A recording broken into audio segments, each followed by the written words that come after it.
Alam ko po marami sa inyong may alam na matagal ko po piniling manahimik. Bakit? Kasi kagaya po ng iba sa inyo, natakot po ako. Catherine Bernardo, in-unfollow si Andrea Brillantes sa Instagram. Usap-usapan ngayon sa social media ang biglang pag-unfollow ng kapamilya actress na si Catherine Bernardo sa kapwa actress na si Andrea Brillantes. Ilang screenshots ang kumalat ngayon sa iba't ibang social media platforms kung saan makikitang hindi na nakafollow ang A Very Good Girl lead star kay Andrea habang nakafollow pa rin ang huli sa kanya. Hindi sigurado kung matagal nang naka-unfollow si Catherine kay Andrea o kung talagang hindi ito nakafollow ever since, ngunit base sa mga screenshot noon ng mga fans ng Katniel at ni Andrea, nakafollow sila noon sa isa't isa.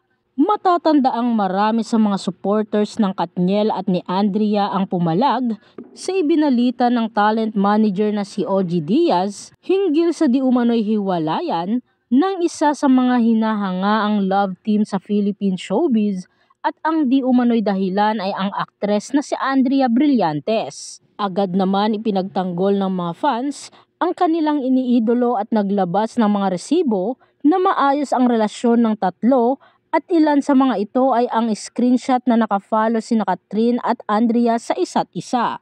Tinawag pa nga ng mga ito na fake news peddler ang talent manager at pinag-aaway raw ang dalawang babae na okay naman ang samahan.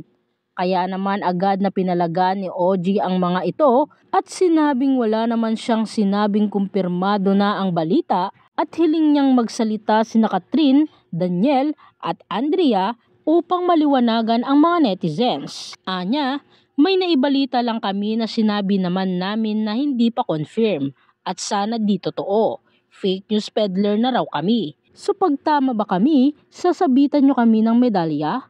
Alma ni OG. At dahil nga sa naganap na pag-unfollow ni Catherine kay Andrea, ay mas nayanig ang mga marites at tila unti-unting naniniwalang may something na nagaganap sa kanilang tatlo. Hanggang ngayon ay nananatili pa ring tahimik sina Catherine Bernardo, Daniel Padilla at Andrea Brillantes hinggil sa isyong ito. Narito naman ang ilang komento ng mga netizens.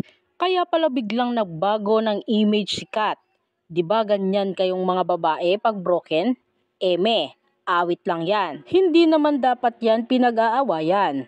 Kung hindi dahil kay OG, gawa-gawa ng kwento. Style yan para mawala bash kay Laundry King. Diyos ko DJ, sa isang Andrea mo lang ipagpapalit si Catherine. OMG. Kaya sabi nga ni OG Diaz, kung tama ba ako sasabitan nyo ko ng medalya? Lumalaban parang may baong resibo talaga si Sir OG. Let's see na lang.